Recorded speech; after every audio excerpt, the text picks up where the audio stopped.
Good evening. I'm Molly Whitney, Executive Director of the Cascade Forest Conservancy. Thank you so much for joining us tonight.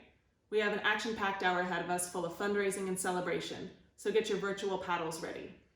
Even in our new format, we have many of the same staples you've come to love and expect: a silent auction, live auction, and paddle race.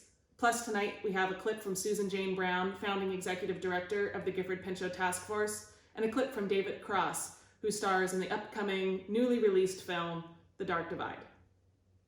We're celebrating our 35th anniversary. For those of you who aren't familiar with the Cascade Forest Conservancy, we used to be called the Gifford Pinchot Task Force, but changed our name a few years ago.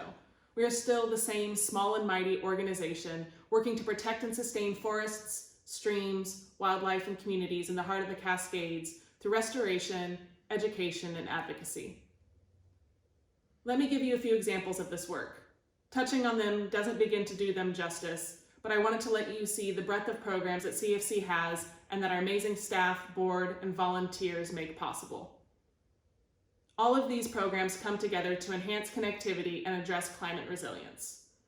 On the policy and advocacy front, we participate in forest collaboratives, comment on timber sales, we're working to stop an open pit mine, and we're working to prevent a road across the pumice plain. Our science stewardship and restoration programs are aquatic habitat restoration through programs like beaver relocations, our in-stream wood bank network, and riparian planting. We also conduct pre- and post-fire work, which involves work on the ground with partners for prescribed burning, and then afterwards, seed collection and seeding and replanting of areas where burns have occurred.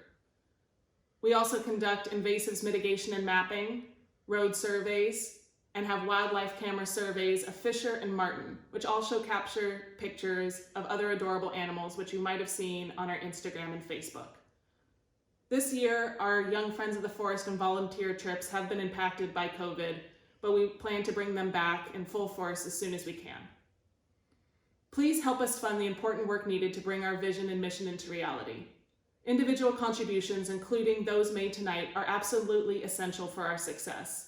Please be generous and let your financial contributions reflect your confidence in us for having achieved such great work over the last 35 years and by providing the support we need to move forward into the next 35 years. On behalf of our board and staff, thank you so much for joining us, and thank you for bidding generously.